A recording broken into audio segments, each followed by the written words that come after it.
A paz do Senhor. Você, professor, professora, seja muito bem-vindo a mais uma pré-aula da Escola Bíblica da Assembleia de Deus de Blumenau.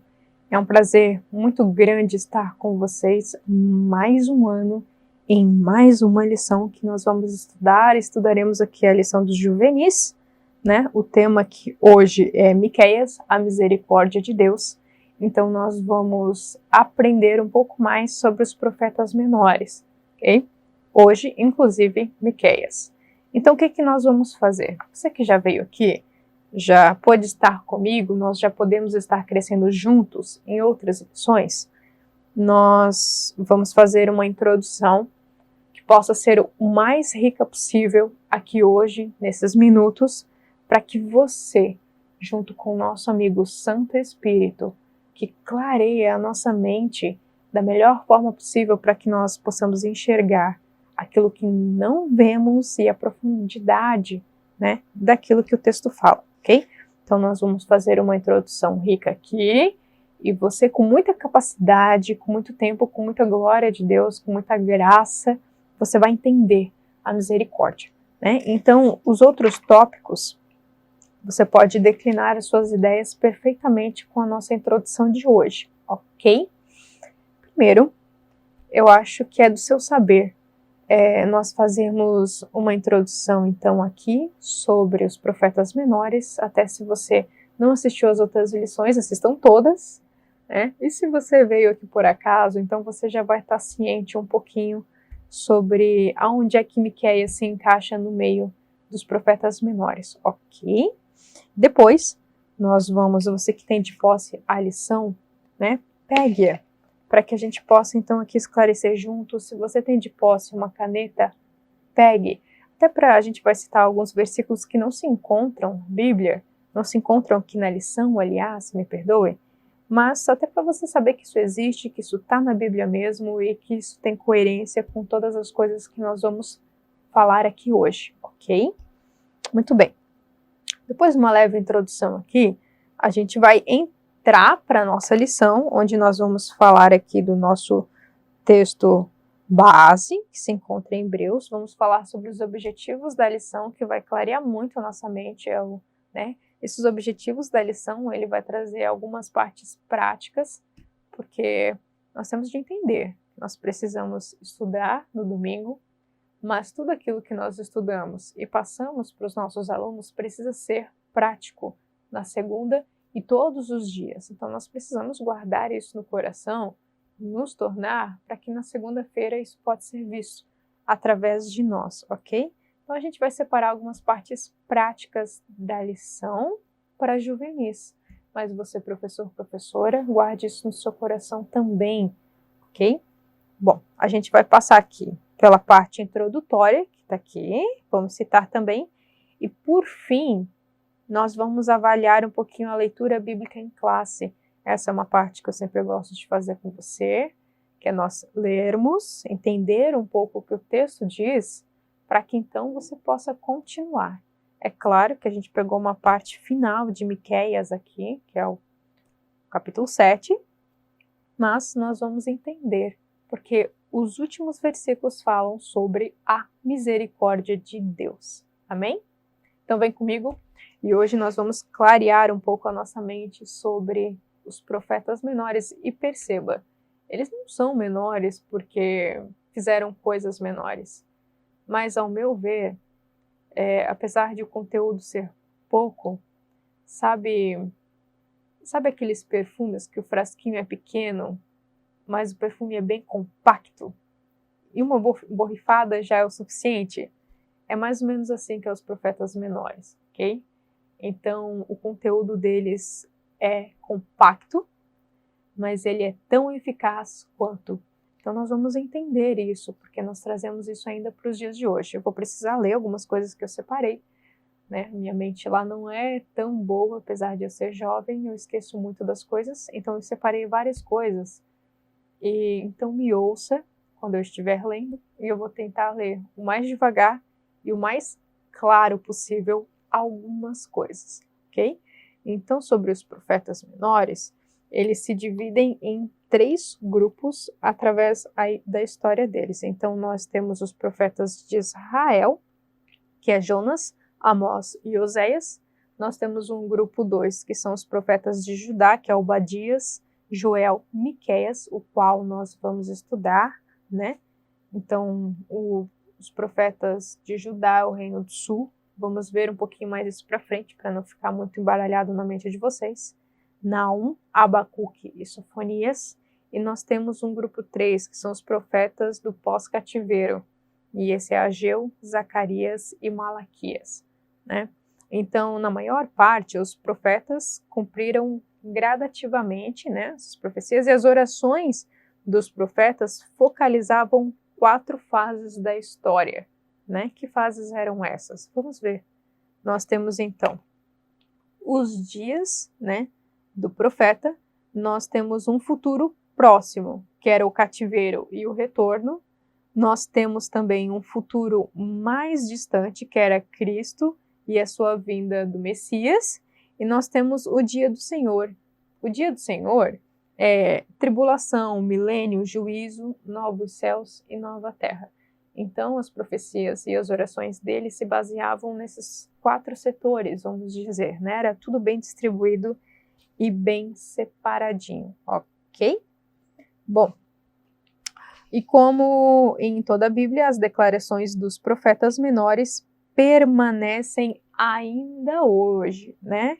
E ao estudar esta lição, né, nós vamos notar a sua mensagem, assim como as dos profetas menores, são eficazes para a nossa edificação espiritual neste século, neste dia que você está vendo este vídeo, e assim será até que Cristo venha retornar e buscar a sua igreja, eu e você. O que mais? É uma pena que eu não posso passar isso aqui para vocês, mas eu vou tentar o mais claro possível deixar isso aqui para vocês, que é um esquema que você pode buscar no Google, até para botar num quadro, se você tiver um aparelho de mídia, colocar nesse aparelho de mídia, ou você pode imprimir, né, e mostrar para os seus alunos para que tudo fique mais fresco, porque essa parte não está na lição. E nós vamos... Isso aqui é de muita ajuda, porque tudo que é muito mais visual, Juvenis grava mais, ok? Então, se você quiser botar lá no Google Reis e Profetas, vai aparecer então a tabela dos reis e dos profetas, o tempo, o ano, o reinado de cada um, e isso aqui é muito rico. Eu convido você, se você quiser fazer isso e botar na sua aula, é algo sensacional, tá bom? Então, nós temos primeiro aí, começamos com Saul, depois temos o reinado de Davi, e depois nós temos o reinado de Salomão. Terminou Salomão, o reino se divide em 2, o reino do norte, Israel, e o reino do sul, Judá, onde começa também as profecias, né? Então nós temos Samuel e Natã nos 3 primeiros reinados ali, né? Saul, Davi e Salomão, e depois que se divide, nós temos todos os outros profetas que nós vamos estudar aqui também, tanto os menores quanto os maiores. Alguns profetizavam só sobre o reino do norte, outros sobre o reino do sul. Alguns era sobre ambos. Miqueias era um deles. Nós vemos aqui profecias que principalmente começavam aqui. Se você folhear e ler mesmo Miqueias inteiro, você vai notar que as primeiras páginas ele falam sobre o reino do norte e não sobre o reino do sul, onde ele estava, né? E nós temos também aqui os profetas do pós-cativeiro. Ok? Muito bem. Aqui também sobre Miqueias, que eu acho bem importante a gente deixar aqui, é que Miqueias, essa parte aqui é como se fosse quase todos os tópicos da sua lição, mas eu estou resumindo ele em um parágrafo só, para a gente falar bem sobre a parte prática, né? Para você aplicar mais isso nos seus alunos, tudo bem? Então, olha só, Miqueias aborda em relato o assunto do juízo vindouro de 2 reinos da Palestina, Reino do Sul e Reino do Norte, Israel e Judá, ok? E também a futura libertação de Israel e de Judá pelo Messias. Então ele também aborda muito a vinda do Messias, ok? Então o propósito das suas profecias foi o de expor a idolatria e a injustiça.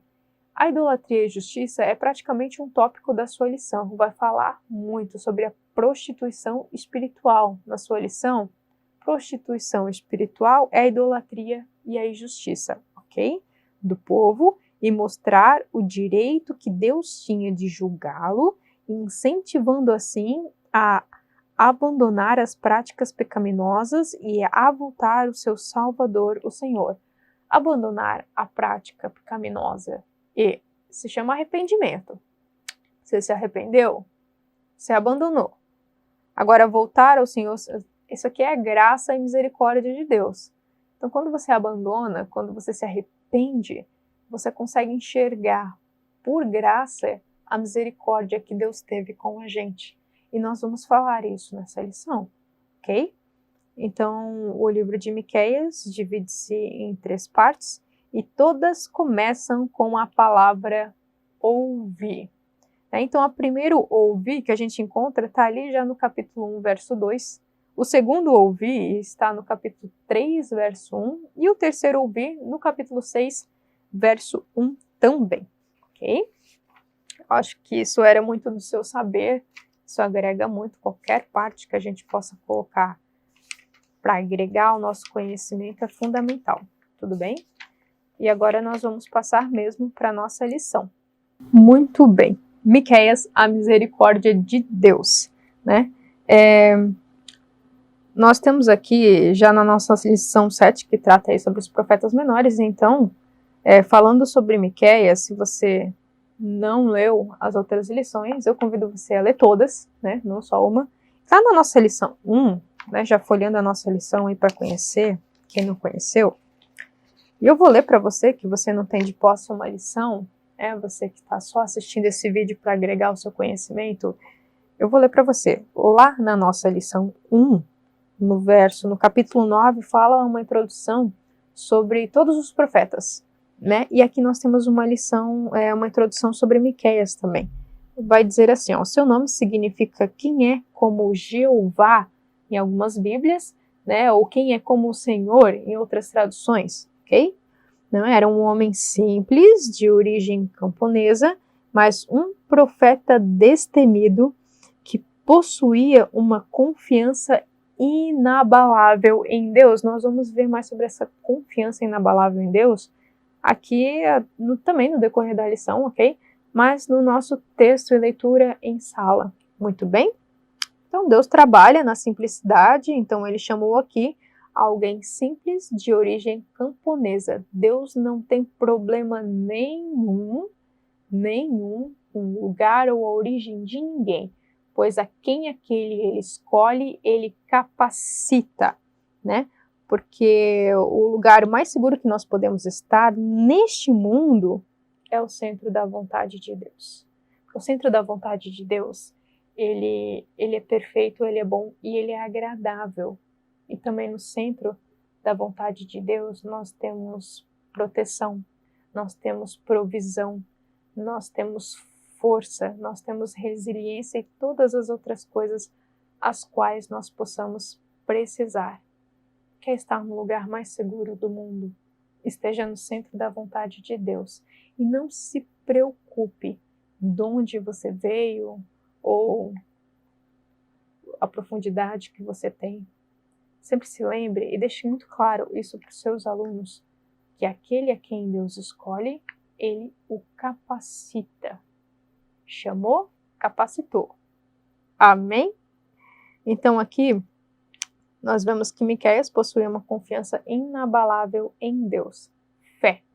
Fé é importante, porque a própria Bíblia diz que sem fé é impossível agradar a Deus. Isso se encontra lá em Hebreus 11:6, se você quiser dar uma conferida, né? E confiança, né? Porque ela é construída através do relacionamento, né? Então, estamos certamente quando nós vamos tendo novas experiências e Deus vai permitindo novas experiências, nós vamos vendo o cuidado de Deus para com as nossas vidas, né?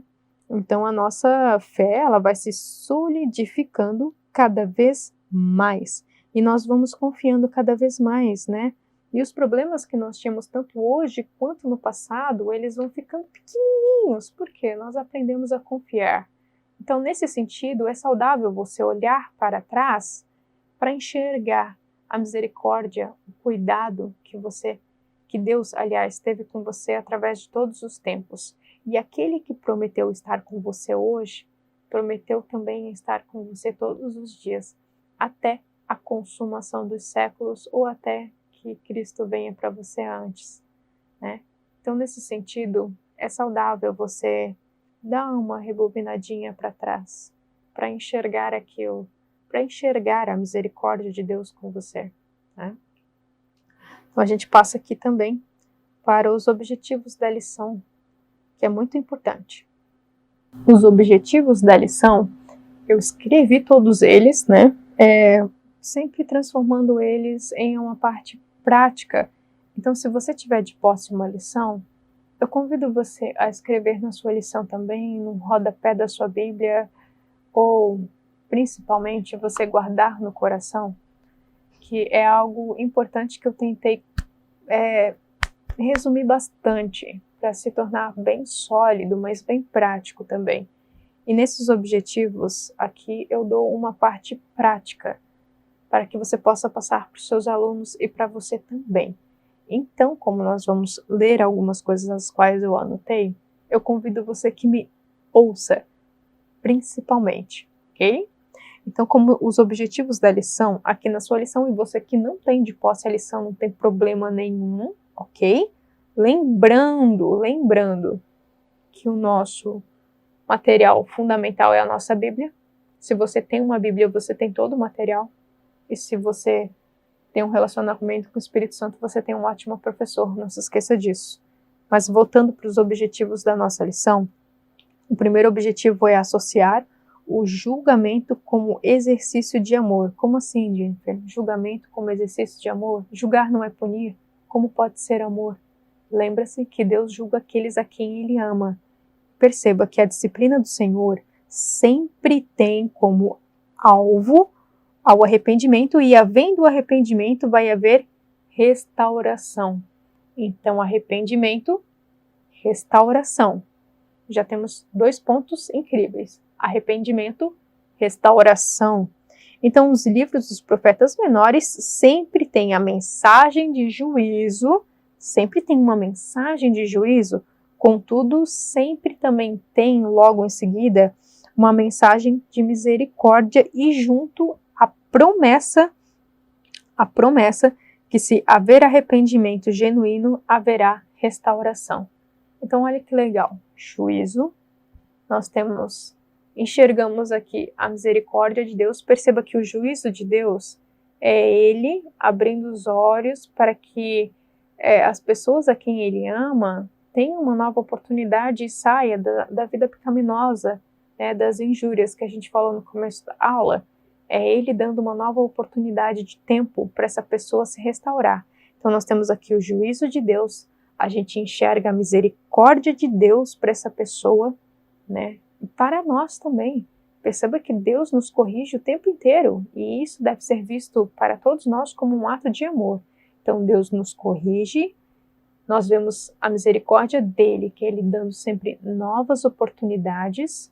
Nós vemos aqui depois o arrependimento e nós vemos restauração e a promessa de esperança, que é aquilo que vai frutificar no nosso coração depois de restauração e depois da restauração, aliás, né? Então, isso aqui é um segmento bem importante. Isso aqui você pode passar para os seus alunos, mas guarde muito bem isso no seu coração também, ok? Depois, como segundo objetivo, nós temos especificar que Deus quer obedecer antes de sacrificar. E essa aqui é a nossa primeira parte prática da lição. Como assim a outra não foi? A outra era do seu saber. Agora, isso é a parte prática da lição, né? Em 1 Samuel 15, 22, diz assim: melhor é obedecer do que sacrificar. Nós já falamos sobre isso. Nós vamos falar de um contexto de um povo que mantinha todos os rituais religiosos, porém não obedecia o essencial, que era a lei do Senhor. Ok? Então, eles pensavam que por obedecer a todos aqueles rituais, eles não tinham problema nenhum em viver com uma vida desordeira, vamos dizer assim, viver em pecado, né? Então, em nós vamos ver que havia problema sim, né? E Deus iria desencadear juízo por conta disso. E essa palavra é totalmente aplicada aos dias de hoje, né? Porque nós podemos correr o risco de que, porque nós temos um cargo na igreja, porque você é professor, professora da IBD, né? Você é líder de algum departamento, você cuida de algo ou alguém. Então, você pode pensar de que porque você está cumprindo o seu dever, vamos dizer assim, na igreja, eu cumpri, né? Eu estou indo à igreja, estou indo aos cultos, eu participo de um círculo de oração, eu tenho algum exercício na igreja, mas a sua vida não condiz com aquilo que você faz, Deus vai desencadear juízo, sim, na sua vida. Deus vai desencadear juízo, sim, na sua vida, né? Então deixe isso muito bem claro, porque você perceba que a lição de juvenis, toda e qualquer lição que é dada não só nessa idade, mas em qualquer outra idade, você está criando alicerces na vida dos seus alunos. Então deixe bem claro que aquilo que a pessoa faz, ela faz para Deus. E aquilo, estamos falando aqui de professores, aquilo a quem você está ensinando, precisa estar no seu coração também. Porque nós não estamos ensinando qualquer coisa. Você está ensinando a palavra de Deus. O seu professor maior deve ser o Santo Espírito. Você deve ter zelo pelas Sagradas Escrituras, né? Então faça sempre uma oração. Arrependa-se. Mas arrependa-se, restaure-se, abandone as suas práticas, né? Então isso aqui é muito comum. Como assim? Se assustou? Não. Isso aqui virou algo comum, né? E nós enxergamos isso. Porque muitas vezes a vida de algumas pessoas não condiz com aquilo que elas fazem, né? E Deus vai desencadear juízo. E perceba que juízo, aqueles a quem ele serve, é um ato de amor. Ok? A nossa segunda parte da lição é valorizar o perdão e a compaixão do Senhor. É o nosso último objetivo aqui, né? Então, porque o Senhor dá tempo para que haja arrependimento, nós não devemos desvalorizar aquilo que Deus nos dá e as oportunidades que Deus nos dá, inclusive a oportunidade de arrependimento, ok? Olha só que legal. Nós vamos ler isso aqui no texto também. Então, essa valorização e perdão é compaixão do Senhor. Esse texto de Miqueias 7, do 14 ao 20, ele é separado em duas partes. A primeira parte é do 14 ao 17 e a segunda parte é do 18 ao 20. E nós vamos comentar principalmente a parte dos 18 ao 20. Mas o capítulo inteiro, 7, fala sobre a compaixão.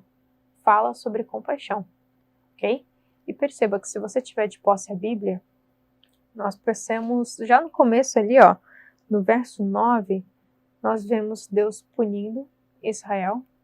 E depois no verso 11 nós vemos a restauração. Então sempre depois de punição, depois de juízo, vem o arrependimento do povo aqui e vem também o ato da restauração, ok? E aqui nós podemos enxergar nesse capítulo, lá no final, que é o que nós vamos falar aqui agora, que é o verso 18 ao 20, a misericórdia de Deus. E perceba que ele dá juízo sim, ele te corrige sim, mas ele te dá um período de tempo para que você enxergue e você mude. Sempre tem consequências, mas Deus é tão misericordioso que nós vamos ver isso aqui agora, que eu até me constranjo em saber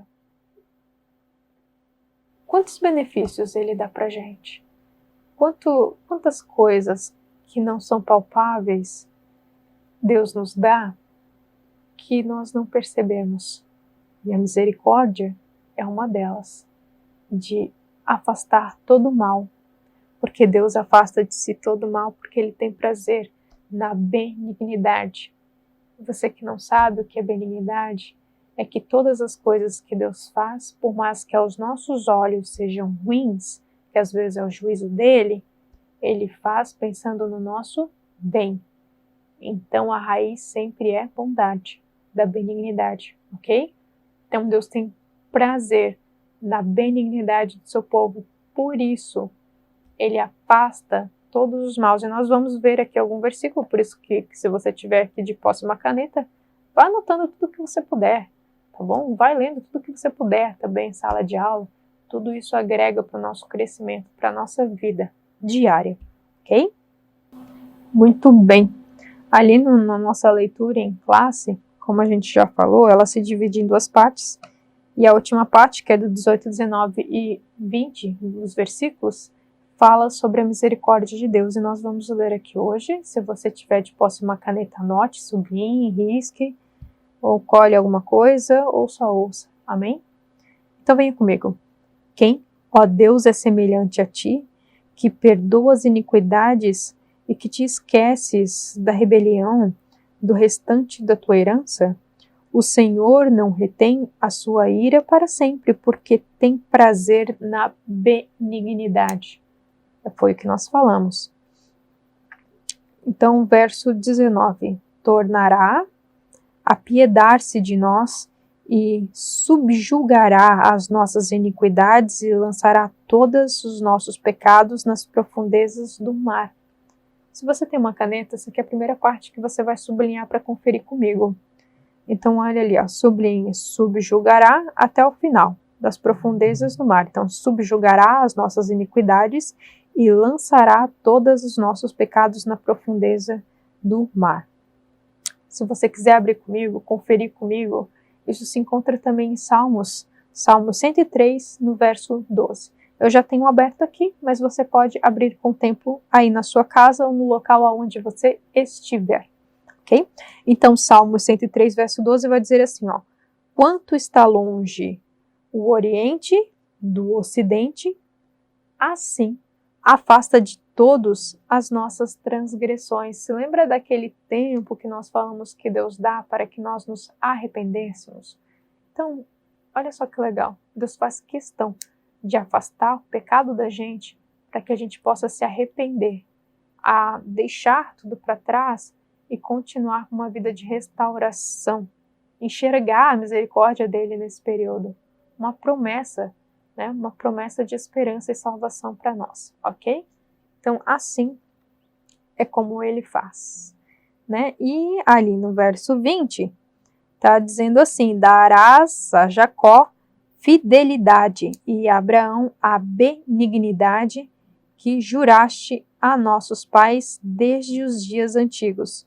Então, tudo está baseado na promessa que ele, né, imutável, que Deus fez com eles. Com eles quem? Abraão, Isaac e Jacó. A gente pode ver isso ali em Gênesis 12, de 1 a 3, que vai falar, né, sair da casa da parentela dos seus pais, foi para uma terra onde te mostrarei. Essa foi uma promessa que ele fez a Abraão. Depois, em Gênesis 22, você também consegue enxergar outra promessa a qual ele fez. E você vai ver que ele fez isso com os três, Abraão, Isaac e Jacó. Isso aqui é do seu saber, você pode, né, claro, ir se aprofundar nisso, tá? Você pode citar também, se for útil na sua aula, mas isso é do seu saber. Isso agrega muito à nossa lição. Muito bem. Aqui no nosso texto base da lição, que se encontra em Hebreus 8:12, está escrito assim, ó: porque serei misericordioso para com as suas iniquidades e de seus pecados e de suas prevaricações não me lembrarei mais. Isso aqui é um grande incentivo para nós, né? Por que Deus é misericordioso para com seus filhos?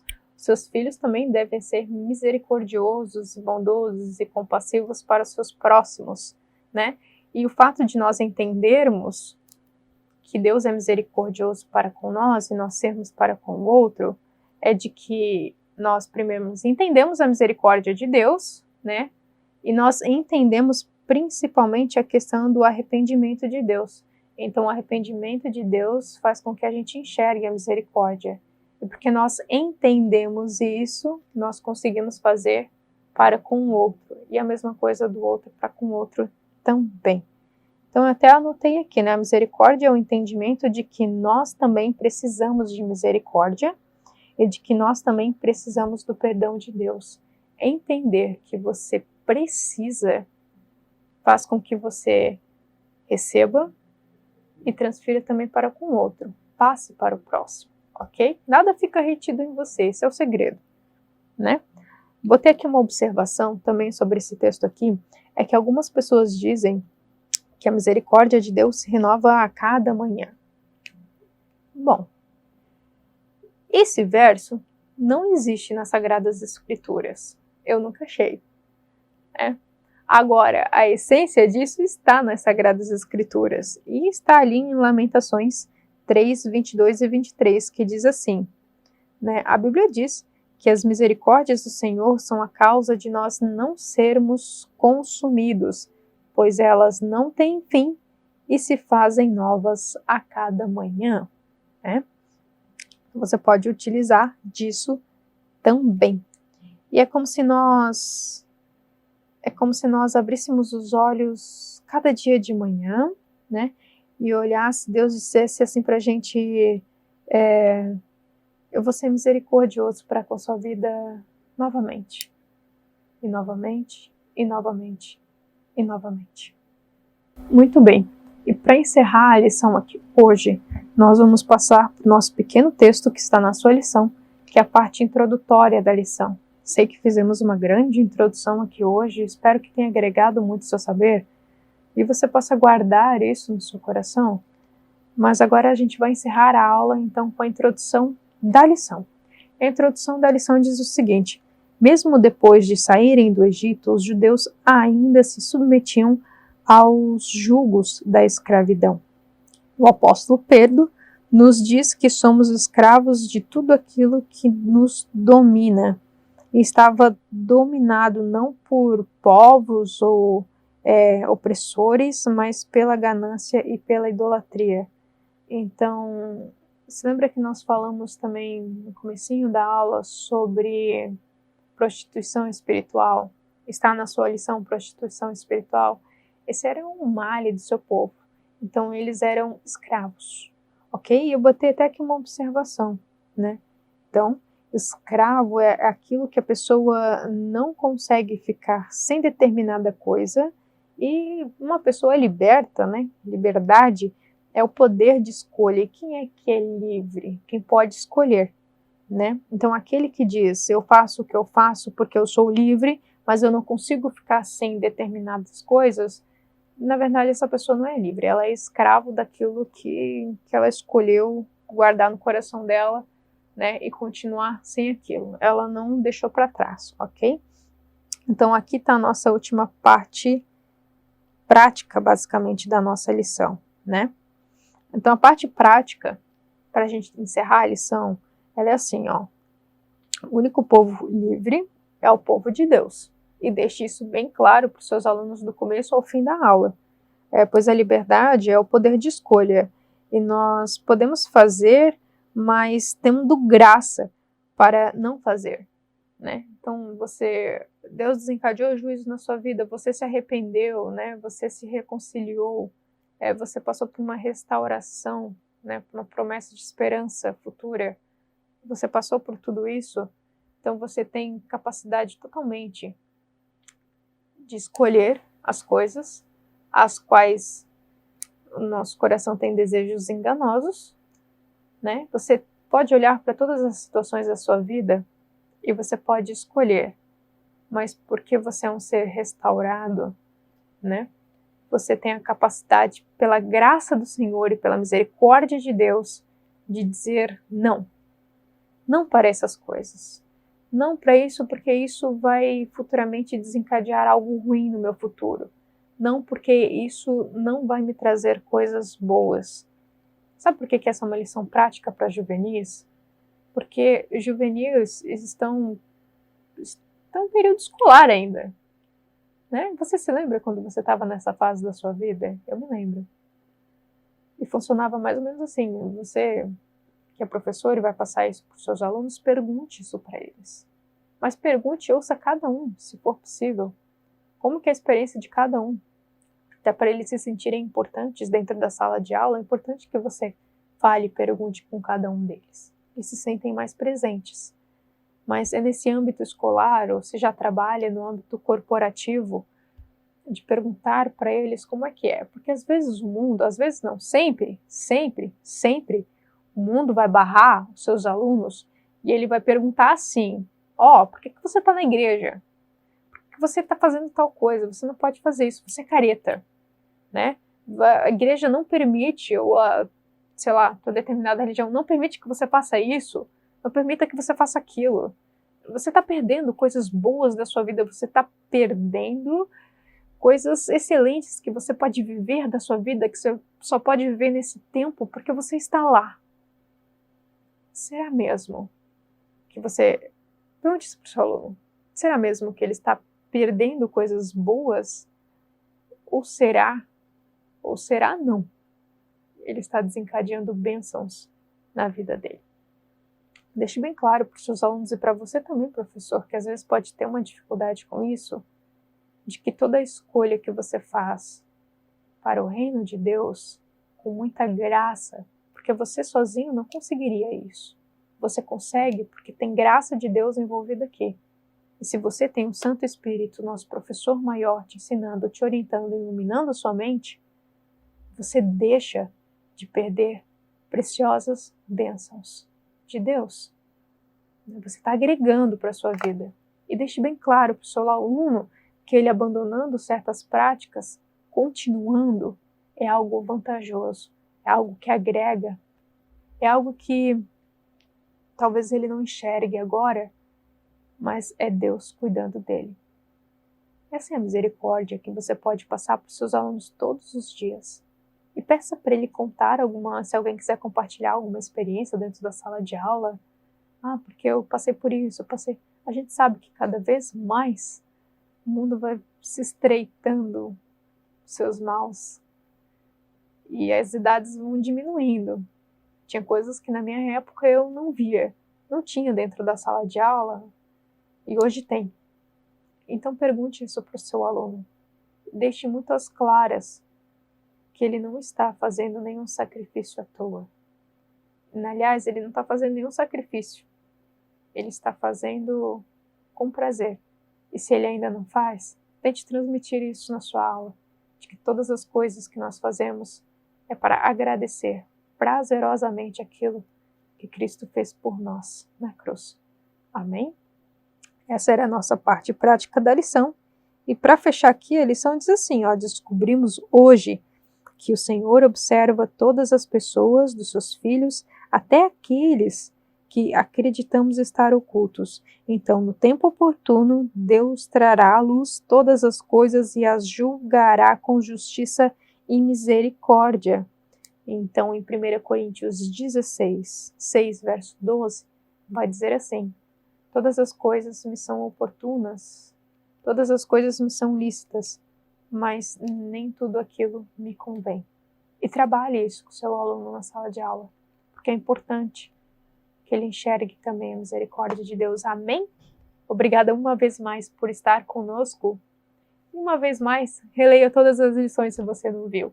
Amém? Até breve.